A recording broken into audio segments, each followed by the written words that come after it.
Hello दोस्तों, कैसे हैं आप सब। उम्मीद है आप सब जहां भी होंगे ठीक होंगे। अगर आप ये स्टोरी पहली बार सुन रहे हैं तो इसे पूरा समझने के लिए आपको इसका पिछला पार्ट जरूर देखना चाहिए कि उसने उस रात मेरी दी हुई रिंग पानी में फेंक दी, कि उसने मेरा मजाक बनाया। करण मोहित की तरफ देखने लगा और मोहित मुस्कुराते हुए तन भरे लहजे में बोला, शायद तुम्हें गलत फहमी हुई है। तुम्हारी बहन मुझसे प्यार नहीं करती, वो भी 6 साल से। कुछ भी। इतना कहकर मोहित मुस्कुराया। फिर ये क्या मजाक है कि वो मुझसे 6 साल से प्यार करती है। ये तो वही बात हो गई कि एक खूबसूरत चीज़ तो पसंद है पर उसे अपने पास नहीं रखना। क्या तुम यही कहना चाहते हो कि तुम्हारी बहन मुझसे प्यार तो करती है, वो भी 6 सालों से, पर वो मुझे अपनाना नहीं चाहती। मोहित की बात सुनकर करण भड़कते हुए बोला, ये क्या बकवास कर रहे हो तुम। मेरी बहन क्यों तुमसे अलग होगी। उल्टा जब तुम उसे नहीं मिले थे तब वो दिन रात तुम्हारे बारे में सोचती थी। और तुम्हें पता है, एक दिन ऐसा नहीं जाता था कि उसने तुम्हारा जिक्र मेरे सामने ना किया हो। मोहित के चेहरे पर गंभीर एक्सप्रेशन आ गए और वो तेज आवाज में बोला, मैं नहीं मानता कि तुम्हारी बहन मुझसे इतना प्यार करती होगी, क्योंकि उसने मुझे बीच रास्ते पर छोड़ा था और तुम समझ रहे हो कि मैंने उसे छोड़ा। ये गलत है। इतना कहकर मोहित वहां से जाने लगा। तभी करण ने उसका हाथ पकड़ा। फिर रोबदार आवाज में बोला, ठीक है, अगर तुम्हें ये लग रहा है कि मैं बातें बना रहा हूँ तो चलो मैं तुम्हें कुछ दिखाता हूँ।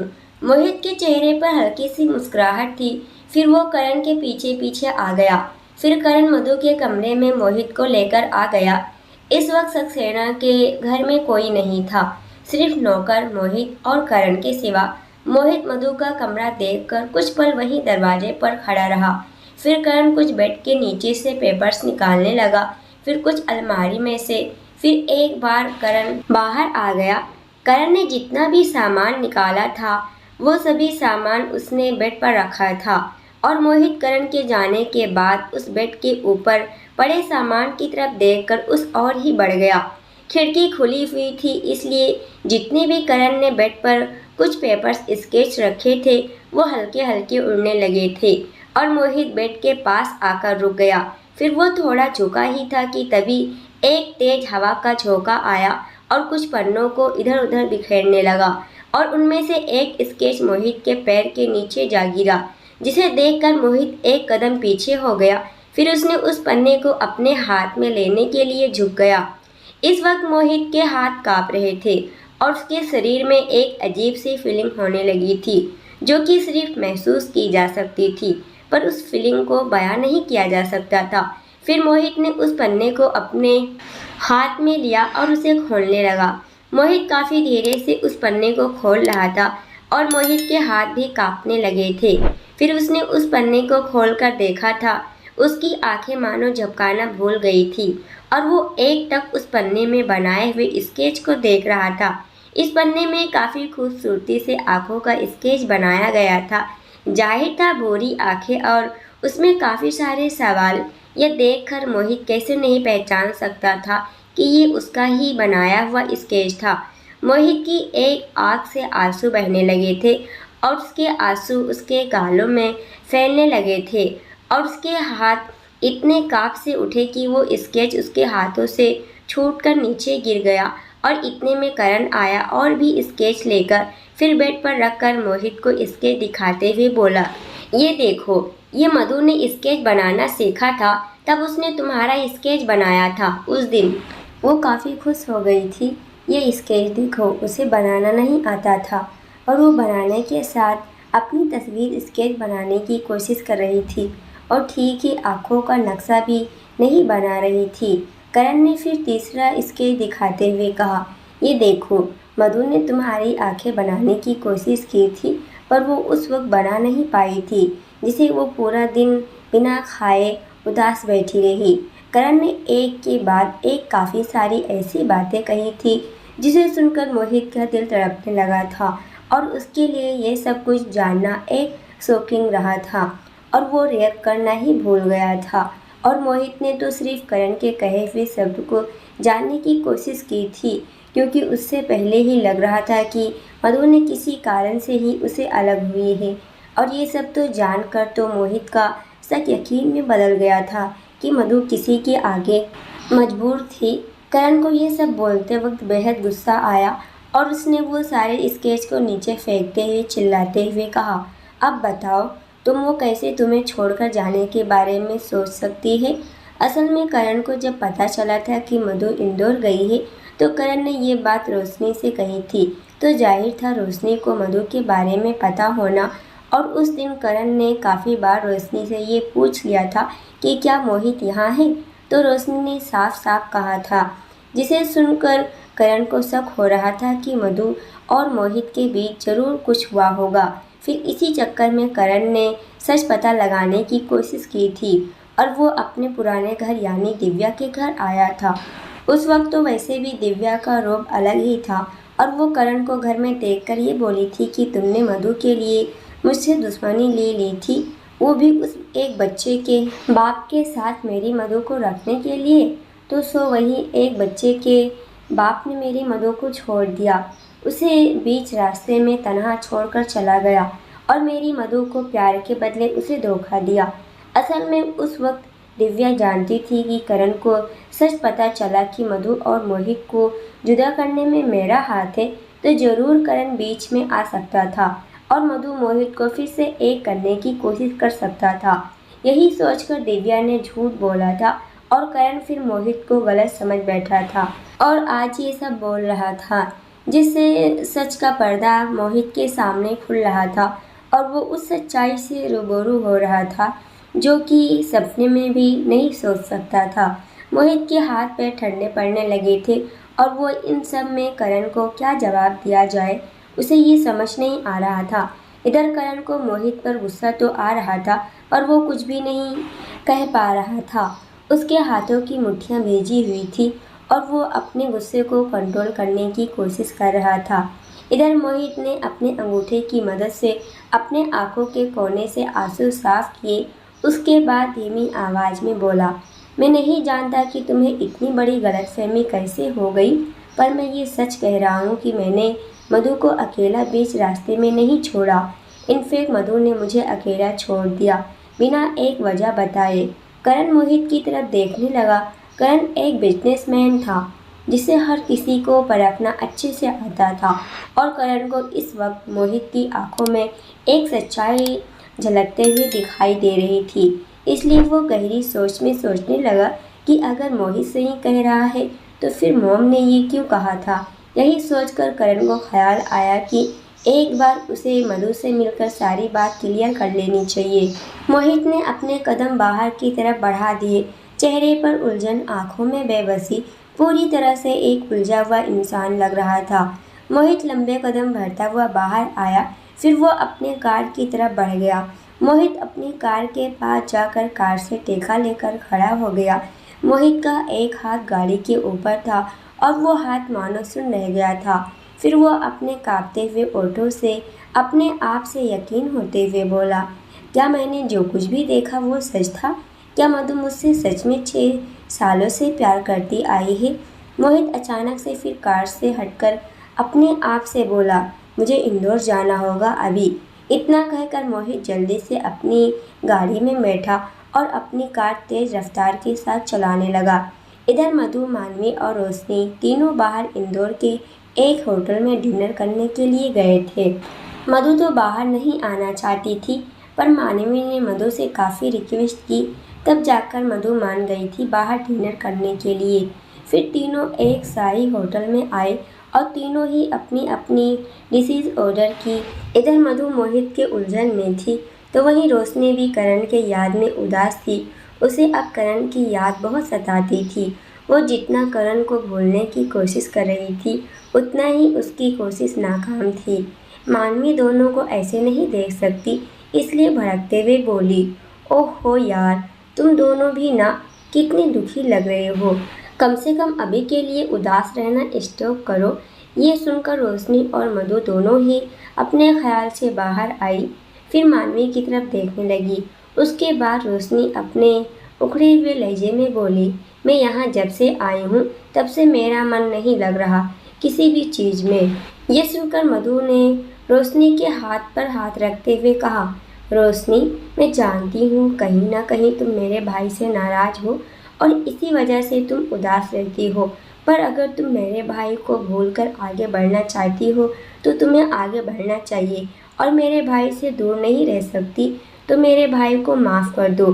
ये सुनकर रोशनी की आंखों में आंसू आ गए और वो भारी गले से बोली, मधु, मुझे करण का सब कुछ सच कहना अच्छा लगा, पर मेरे यहाँ आने के बाद एक बार भी करण ने मुझसे बात नहीं की, ना ही वो मेरे पीछे आए और ना ही मुझे कॉल किया। अब तुम ही कहो, मैं कैसे करण को माफ़ करके उनसे सब रिश्ते जोड़ दूँ। ये सुनकर मधु के चेहरे पर नमी आ गई। फिर वो रोशनी को समझाते हुए बोली, रोशनी, मेरा भाई तुम्हारे पीछे इसलिए नहीं आए होंगे क्योंकि उन्हें लग रहा होगा कि शायद तुम्हें अच्छा नहीं लगेगा। और तुम ही बताओ, अगर मेरा भाई तुम्हें उस रात हाँ कहकर आगे बढ़ता तो फिर तुम्हें कैसे पता चलता? ऐसा तो नहीं है कि मेरे भाई के खिलाफ जाकर कोई तुमसे ये सब कहता। रोशनी के दिमाग में मधु की बात जैसे घूमने लगी थी और वो मधु की तरफ देखकर बोली, पर मधु, मुझे बुरा लग रहा है। एक भी बार करण ने मेरी खबर नहीं ली। वो एक भी बार मेरे पास आएंगे और अपनी गलती की माफ़ी मांगेंगे, मैं तुरंत ही उन्हें माफ़ कर दूंगी, बस सिर्फ एक बार, क्योंकि आई लव यू करण। ये सब रोशनी रोते हुए बोल रही थी और उसके आंसू बाहर तक छलक आए थे, जिसे देखकर मधु का दिल भी तड़प उठा और उसने अपने और कुछ कहने के लिए हिलाए थे कि इतने में रोशनी ने रोते हुए कहा, मुझे भी करण की बहुत याद आती है और मैं करण को नहीं भूल सकती।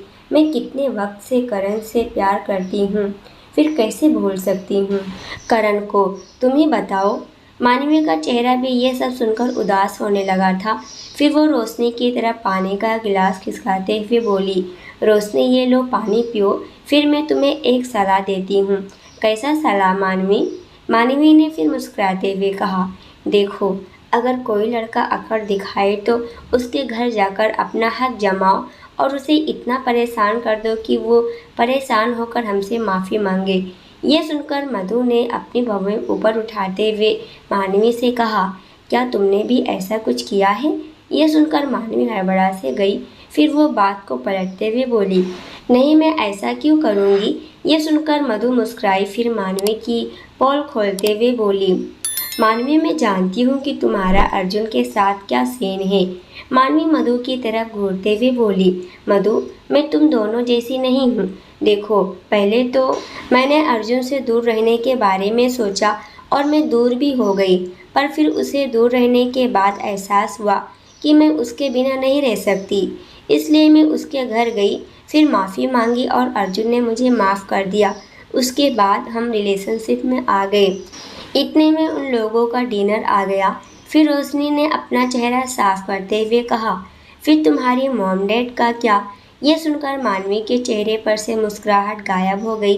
फिर वो उदासी के साथ बोली, तुम दोनों ही जानती हो कि मैं खुद ही नहीं जानती कि मेरा क्या मजाब है और इसी चक्कर में मेरे मॉम डैड अलग हो गए और मैं कभी अपने मॉम के साथ तो कभी डैड के साथ, फिर दोनों ने ही शादी कर ली। उसके बाद जो मेरे न्यू मॉम डैड थे उन्हें मैं पसंद नहीं थी, इसलिए मैंने अपने आप को संभाला और रहने लगी अकेले। असल में मानवी ने अर्जुन से अलग होने का इसलिए सोचा था क्योंकि मानवी की मॉम और डैड का जाति अलग था, पर थोड़े वक्त में मानवी की मॉम का मानवी के डैड से नहीं बैठता था, इसलिए दोनों अलग हो गए। फिर मानवी की मॉम अपनी ही जाति में शादी की थी। मानवी की मॉम अपनी पसंद से मानवी की शादी कराने को बोल रही थी, तो वहीं उसके डैड अपने पसंद से, इसलिए वो परेशान होकर अकेले रहने लगी। तो इसीलिए परेशानी के खातिर मानवी ने ये डिसाइड किया था कि वो शादी ही नहीं करेगी, पर उसे अर्जुन से प्यार होने लगा था। पर जब वो प्यार करने लगी तभी उसे एहसास हुआ कि वो गलत कर रही थी, तो उसने अर्जुन से दूर जाने के बारे में सोचा, पर वक्त हालात उसे अर्जुन से दूर नहीं कर पाए और वो अर्जुन से माफ़ी मांगकर दोनों फिर से रिलेशन में आ गए। मधु और रोशनी मानवी की बातें सुनकर उलझन में पड़े थे कि इतना सब होने पर कितना खुश रहती है मानवी। इधर करण मोहित की बातें सुनकर उलझन में पड़ गया था, जिसे वो परेशान हो गया था, इसलिए उसने अपना फ़ोन लिया और उसके बाद मधु के कमरे से बाहर जाते हुए किसी को उसने कॉल किया। हेलो, मुझे मोहित और मधु के बारे में कुछ जानना है। करण ने सारी बात सामने वाले इंसान से कही। फिर करण को सामने वाले इंसान ने ये कहा कि वो जल्द ही इन्फॉर्म करता है। उसके बाद करण ने कॉल कट किया। फिर अपने बड़े से खाली पड़े घर की तरफ एक नज़र घुमाई। ये वही घर था जहाँ मधु की दोस्त और करण के दोस्त की मस्ती की किलकारी गूंजती थी। ये वही घर था जहाँ दोनों भाई बहन पले बड़े थे। पर आज घर बिल्कुल खाली था और एक अकेलापन नजर आ रहा था। करण ने एक ठंडी आ भरी और बाहर की तरफ बढ़ गया। असल में करण को भी रोशनी की यादें सताने लगी थी और वो रोशनी को अपने पास रखना चाहता था, पर रोशनी के बारे में सोचकर वो कुछ नहीं कर सकता था। लेकिन अब उसे एक खालीपन खटकने लगा था, जिसे करण ने ये फैसला किया था कि वो जल्द मधु की परेशानी ख़त्म करके उसके बाद वो रोशनी को अपने पास लेकर आएगा। इधर मोहित गाड़ी काफ़ी तेज़ रफ्तार के साथ चला रहा था। उसकी सांसें फूल रही थी। वो इस वक्त अपने होश में नहीं था। वो काफ़ी कुछ सोचकर गाड़ी चला रहा था और उसकी आंखों से आंसू बह रहा था। वो जिससे प्यार करता था वही लड़की भी उससे बेतहाशा प्यार करती थी। उसे यही जानकर रोना तड़प दिल दहला रहा था। सच में ये पल उसके लिए ये जानकर काफ़ी खुशनुमा था। मोहित की गाड़ी काफ़ी रफ्तार के साथ आगे बढ़ रही थी और सामने से भी एक गाड़ी आ रही थी। दोनों आमने सामने वाली गाड़ी की रफ्तार बराबर की थी और मोहित जब अपने ख्याल से बाहर आया तब उसने अपनी गाड़ी यूटर्न लेना चाहिए। तब बहुत देर हो गई थी और दोनों गाड़ी आपस में टकरा गई और काफ़ी तेज आवाज़ आई। दूसरी तरफ मधु, मानवी और रोशनी घर आ गए थे और तीनों ने आज खुश रहने के बारे में सोचा, जिसे तीनों ने कोका कोला काफ़ी सारी चीज़ें लेकर तीनों टेरेस पर आ गए थे और तीनों एक गोलाकार बनाकर बैठ गए। फिर एक एक ग्लास कोका कोला पी रहे थे। इधर मधु सिर्फ अपने ओठों से लगा रही थी, वो पी नहीं रही थी, जिसे देखकर मानवी ने उससे कहा, अरे मधु, तुम क्यों नहीं पी रही? असल में मधु कोका कोला इसलिए नहीं पी रही थी क्योंकि वो नहीं चाहती थी कि उसके पेट में पल रही मोहित की निशानी को कुछ भी हो, और ये बात मानवी अच्छे से जान गई थी। इसलिए मानवी मधु से बोली, अरे मधु, इससे कुछ नहीं होगा, ये नॉर्मल ड्रिंक है, तुम पी सकती हो। मधु मना करने वाली थी और उसके ओठ हिले थे कि इतने में उसके फ़ोन पर किसी का कॉल आया। फिर मधु ने बिना देरी किए कॉल रिसीव किया और सामने वाली की बात सुनकर मधु के हाथ से फ़ोन छूट गया और उसकी खुली आंखों से आंसू बहकर लुढ़क आए, जिसे देखकर रोशनी और मानवी दोनों ही मधु से पूछने लगे, मधु क्या हुआ तुम्हें, तुम रो क्यों रही हो? मधु ने कोई जवाब नहीं दिया और वो स्थिर हो गई थी, जिसे रोशनी ने मधु को झंझोड़ते हुए कहा, क्या हुआ मधु, तुम रो रही हो? मधु अपने होश में आई, फिर तेज आवाज़ में रोने लगी और उसके ओठ लड़खड़ा रहे थे। फिर वो लड़खड़ाए आवाज़ में बोली, मोहित को। मधु इतना ही बोल पाई और उसके आंखों से आंसू बहने लगे थे। मोहित को हॉस्पिटल में ले जाया गया था और वो ऑपरेशन थिएटर में था। सभी ऑपरेशन थिएटर के पास थे और इधर उधर चलते हुए अपनी बेचैनी को छुपाने की कोशिश कर रहे थे। मधु वहीं एक चेयर पर बैठी थी और उस लाल जल रहे बल्ब को देख रही थी और अपनी बेचैनी छुपाने की कोशिश कर रही थी, और उसने अपने एक हाथ को पेट पर रखा हुआ था, जिसे ये जाहिर हो रहा था कि वो दर्द की पीड़ा में थी। असल में मधु ने जब से मोहित के बारे में सुना था तब से उसने चैन की सांस नहीं ली थी और वो बिना अपने शरीर पर ध्यान दिए इधर उधर भागती रही, जिसे उसके पेट में दर्द होने लगा था और ऊपर से उसे मोहित को खोने का एहसास ही उसे अंदर तक कचोट रहा था और वो अपने पापा को यहाँ लेकर आई थी। असल में अतुल जी दिव्या जी को समझा कर थक चुके थे, इसलिए वो इंडिया छोड़कर जा रहे थे।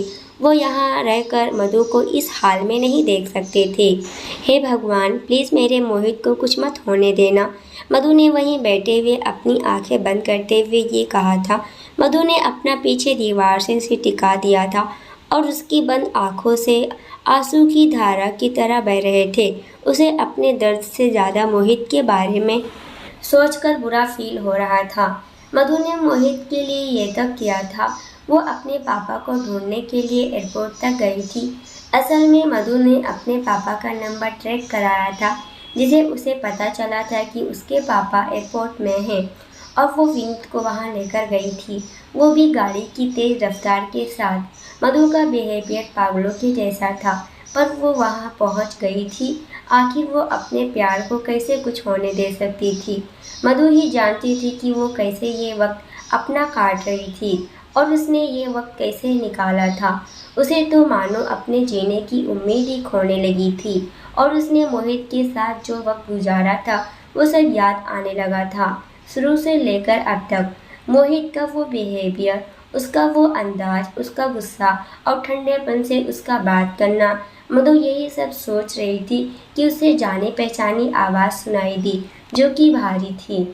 मधु मधु ने आवाज़ सुनकर अपनी आंखें एकदम से खोल दी, फिर सामने की तरफ देखने लगी। सामने करण था। करण को देखकर मधु के आंसू लगातार बहने लगे थे और वो भागकर अपने भाई के गले से जा लगी और रोते हुए हर अपनी टूटी फूटी आवाज़ में कहने लगी, "वाह भाई, वो मोहित।" इतना बोलकर मधु बेतहाशा आंसू बहाने लगी थी और करण मधु के सिर को सहलाने लगा था। फिर वो अपनी शांत आवाज़ में कहने लगा, "कुछ नहीं होगा मोहित को, तुम फिक्र मत करो।"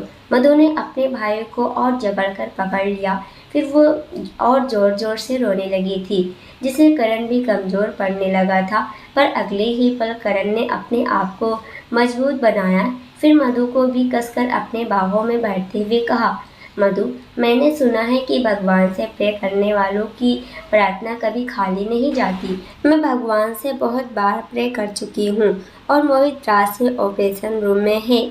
कोई मुझे अंदर भी जाने नहीं दे रहा। प्लीज़ आप कहिए ना मुझे अंदर जाने दे।" करण को मधु की हरकत देखी नहीं जा रही थी, पर वो करता भी क्या, सिर्फ वो मधु को समझा सकता था और कुछ नहीं। इधर मानवी और रोशनी वहीं मोहित की फैमिली से दूर एक चेयर पर बैठे थे और जब रोशनी ने करण को आते हुए देखा था, तभी उसका दिल मानो धड़कना वापस से शुरू किया है। इधर मोहित को वार्ड में ले जाया गया था और उस वार्ड के बाहर पूरी फैमिली खड़ी थी। फिर कुछ नर्स दरवाज़ा खोलकर नर्स बाहर आई। फिर एक नर्स ने मोहित की फैमिली की तरफ देखा और बोली, "अब आप जा सकते हैं, लेकिन पेशेंट को अभी होश नहीं आएगा। 1-2 घंटे के बाद शायद होश आ जाए, पर वो अब खतरे से बाहर है और अब आप अंदर जा सकते हैं।" सब गए और मोहित को देखने लगे। सुबह भी हो गई थी, इसलिए सभी को फ्रेश होना था, तो विनीत ने सभी को चाय और कॉफ़ी पिलाकर सबको घर जाने के लिए कहा था। फिर फ्रेश होकर आने के लिए कहा था और सभी को विनीत की बात ठीक भी लगी थी, इसलिए सभी घर चले गए थे, सिवाय मधु के। मधु ने विनीत से साफ मना कर दिया था कि वो जब तक मोहित को होश नहीं आ जाता तब तक यहाँ से कहीं नहीं जाएगी। इसलिए विनीत ने भी मधु से जिद नहीं की थी और वार्ड के अंदर सिर्फ अब मधु मोहित के पास थी और विनीत कुछ वक्त के लिए बाहर गया था। मधु विनीत के जाने के बाद मोहित के पास बैठी हुई थी और यूं ही मोहित को देखती रही। हमेशा से बिना भाव से रहा चेहरा आज शांत और बेजान था और हमेशा से गुस्सैल वाला मोड़ और गुस्से से तो कभी प्यार से पेश आने वाला मुंह आज बंद था। तो कैसे नहीं होगी मधु को इस बात से फिक्र, तो कैसे नहीं होगी मधु को उसके लिए परेशानी। मधु मोहित के ही बेड पर बैठी हुई थी और मधु की आंखें रोने के कारण सूज गई थी। उसे तो साफ साफ दिखने में भी प्रॉब्लम हो रही थी, क्योंकि उसकी आंखें अब जवाब देने लगी थी। वो सोना चाहती थी, पर मधु थी कि उन्हें अपने साथ जगा रही थी और परेशान भी कर रही थी। मधु ने अपना कांपता हुआ हाथ आगे बढ़ाया, फिर मोहित के हाथ को पकड़ लिया, जिसे उसके शरीर में एक झुंझुरू सी होने लगी थी। फिर वो अपना फेस क्यूट सा बनाती हुई बोली, "मोहित उठिए ना, मुझे आपसे कुछ कहना है।" फिर मधु ने अपने ओठों को जीभ से गीला किया, फिर बच्चों की तरह शिकायत करते हुए कहने लगी, "मैं जानती हूँ कि आप इस वक्त बेहोश हैं, पर मुझे आपकी ये बेहोशी बर्दाश्त नहीं हो रही और आप अपने आप को समझते क्या हैं? क्यों इतनी तेज कार चलाई? आपको अगर एयरपोर्ट जाना ही था तो धीरे से कार चलाकर एयरपोर्ट।" फिर मधु ने कुछ मिनट का पॉज लिया और आगे बोली, पहली बात कि मैं आपके साथ रहने के लिए तैयार हूँ और दूसरी बात कि मैं माँ बनने वाली हूँ। हाँ मोहित, मैं प्रेग्नेंट हूँ। मैं ये बात आपको बताना चाहती थी, पर आपने तो खुद को ही नुकसान पहुँचा दिया। आपने ये सही नहीं किया। मधु बेहोशी की हालत में पड़े मोहित के सामने ये बात ऐसे बोल रही थी जैसे कि वो जगे हुए मोहित के सामने बोल रही है, पर उसकी इतनी हिम्मत कहाँ थी कि वो मोहित के होशो हवास में ये सब कह सकती भला। और आगे बोलते हुए मोहित के हाथ को बड़े ही प्यार से चूमते हुए बोली, मैं आपको इस हालत में नहीं देख सकती, प्लीज़ मोहित, मधु ने धीमी आवाज़ में कहा। फिर वो मोहित के चेहरे के करीब अपना चेहरा ले जाने लगी। फिर उसने अपने ओठ मोहित के सूखे हुए ओठों पर रख दिए। फिर उसने बिना डर के मोहित के ओठों को गीला किया। ये करते वक्त मधु के दिल में एक अलग ही एहसास था। मोहित को होश आ चुका था और जो मोहित के ओठ पहले सूखे थे अब नहीं थे। मोहित अपनी आंखें बंद किए हुए वो मधु की शिकायतें और उसकी हर हरकत अच्छे से महसूस कर रहा था। मधु ऐसे ही मोहित के ओठों पर अपने ओठ रखी थी। उसे ख्याल ही नहीं था वो हॉस्पिटल में है। वो सब कुछ भूल गई थी। कुछ याद था तो बस मोहित। कुछ समय ऐसे ही रहने के बाद मधु की मोहित के मुंह खुलने का एहसास हुआ। मधु कुछ सोच समझ पाती, कोई हलचल कर भी पाती इससे पहले मोहित ने मधु के ओठ मोहित के ओठों ने लॉक कर लिए थे, जिसे मधु चौंक सी गई और वो मोहित से दूर जाने के लिए पीछे होने लगी।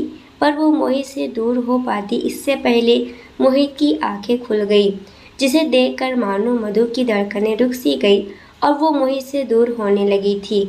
और मोहित की चमकती आंखें उसकी ये हरकत भाप चुकी थी, जिसे मोहित ने मधु के ओठों पर अपनी जीभ फिराई, जिसे मोहित के मुंह में जो बंद होने के बाद सूखा हो गया था वो अब नहीं था।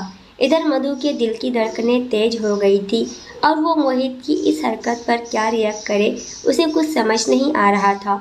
मानो वो अपनी ही जगह पर ब्लैंक हो गई थी और वो हड़बड़ा भी गई थी, पर उसमें इतनी हिम्मत नहीं थी वो मोहित के हिले बगैर उसके ओठ मोहित से दूर कर पाती। आखिर मोहित मोहित था, जिसे मधु डरती थी। मोहित का बेजान चेहरा, जो कि दर्द उसके अंदर तो समा गया था, पर मधु को अपने इतने करीब देखकर मोहित मानो अपना दर्द भी भूल गया था और उसके चेहरे पर दर्द की पीड़ा दिखनी चाहिए उसकी बजाय एक सुकून नजर आ रहा था, मानो उसे मधु के इतने करीब होने से एक सुकून मिल गया हो। पर अभी उसके अंदर इतनी हिम्मत नहीं थी कि कुछ रिएक्ट कर पाए। इसके लिए उसने मधु के ओठों को आज़ाद कर दिया और अपना चेहरा दूसरी तरफ फेर लिया, जिसे मधु के ओठ मोहित के गाल पर स्पर्श हुए। फिर मधु तुरंत ही अपने होश में आई और वो मोहित से दूर हो गई। फिर वो हड़बड़ाहट में सफाई देते हुए कहने लगी, आज सो सॉरी, वो एक नर्स यहाँ आई थी, फिर उसने अचानक से मुझे धक्का दिया और मेरे ओठ आपके ओठों पर। मोहित पूरी तरह से होश में आ गया था और वो मधु की बात सुनकर मधु की तरफ देखने लगा। फिर उसने धीमी रूखी सूखी आवाज़ में कहा, पहले तो तुम मुझे पानी दो। डॉक्टर ने ये बात कही थी कि जब भी मोहित होश में आए तो उसे पानी और कुछ भी खाने को दे सकते हैं। इसलिए मधु ने तुरंत ही जवाब देते हुए कहा, हाँ मैं आपके लिए पानी लेकर आती हूँ। इतना कहकर मधु तुरंत ही बाहर गई और पानी की एक मिनरल बोतल लेकर जल्दी से आई। फिर उसने मोहित के सामने पानी की बोतल करते हुए कहा, ये लीजिए, मैं पानी लेकर आई। मोहित मधु की बात सुनकर कुछ पल पानी की तरफ देखता रहा। फिर उसने मधु की तरफ देखकर घूरने लगा, जिसे मधु ने धीमी आवाज़ में पूछा, क्या हुआ, आप मुझे घूर क्यों रहे हैं? क्या आपने पानी नहीं मांगा था? मोहित ने फिर कड़क आवाज़ में कहा, तुम्हें दिखाई नहीं दे रहा कि मेरी हालत इस वक्त क्या है, फिर भी मेरे सामने ये पानी की बोतल कर रही हो? मधु फिर भी वहीं बुत बनकर खड़ी रही, क्योंकि उसे सच में मोहित की बात समझ में नहीं आ रही थी कि आखिर मोहित कहना क्या चाहता था। और उसे मोहित की आवाज़ से इतना तो पता चल गया था कि मोहित इस वक्त काफ़ी गुस्से में है। फिर भी अपने गले से थूक गटकती हुई शांत स्वर में कहने लगी, आप क्या कहना चाहते हैं? मुझे समझ नहीं आ रहा। बेवकूफ़ लड़की, तुम ये पानी मुझे अपने हाथों से पिलाओ। क्या तुम में इतनी भी समझ नहीं है? ये सुनकर मधु बिना देरी किए मोहित के पास आई और जल्दी से मोहित के मुंह में पानी की बोतल रख दी। फिर उसने थोड़ी ऊपर की पानी की बोतल, लेकिन मोहित ने तुरंत ही अपने मुंह से वो पानी की बोतल निकाली और मधु को घूरते हुए बोला, एक बात बताओ, तुम में जो थोड़ी बहुत पहले अकल थी वो अब कहाँ गई? मधु मोहित की बात का मतलब समझ नहीं पा रही थी। फिर वो न समझे में पूछने लगी, क्यों, क्या हुआ मोहित? पहले तो तुम इस बोतल को ओपन करो, मुझे पानी पिलाओ, उसके बाद मैं तुमसे बात करता हूँ। मधु को तभी याद आया कि उसने बोतल को पैक ही मोहित के मुंह में डाल दिया था, जिसे उसे उसकी बेवकूफ़ी समझ आई। अब वो मुंह बनाते हुए पानी की बोतल को खोली। फिर उसने उस पानी को टेबल पर रखा और मोहित की मदद करके मोहित को बेड से टेका देकर मोहित को बैठाया। उसके बाद पानी की बोतल लेते हुए कहने लगी, सॉरी, मैं वो जल्दबाजी में भूल गई थी बोतल को ओपन करना। इतना ही कहकर मधु मोहित के पास बैठी। उसके बाद उसने मोहित के चिन को पकड़ा और धीमी गति से मोहित के मुंह में पानी डालने लगी। मोहित की जुबान पूरी तरह से सूख चुकी थी, इसलिए उसने आधी बोतल पानी की ख़त्म की। उसके बाद उसने अपना मुंह दूसरी तरफ फेर लिया। दोस्तों, आज के लिए इतना ही। इसके आगे क्या होगा ये हम देखेंगे बहुत जल्द अगले वीडियो में। जब तक ये देखिए, वीडियो पसंद आए तो वीडियो को लाइक और कमेंट ज़रूर करना। अगर आप हमारे चैनल पर नए हैं तो चैनल को भी सब्सक्राइब कर हमें सपोर्ट ज़रूर कीजिएगा। और हाँ, इतने दिन से वीडियो इसलिए नहीं आ रहा था, मेरी तबीयत ज़्यादा ख़राब थी, इसलिए मैं वीडियो अपलोड नहीं कर पा रही थी। लेकिन अब मैं डेली वीडियो अपलोड करने की पूरी कोशिश करूँगी। जब तक आप सभी अपना प्यार और सपोर्ट हम पर ऐसे ही बनाए रखना। आप सभी के प्यार और सपोर्ट के लिए आप सभी का बहुत बहुत धन्यवाद।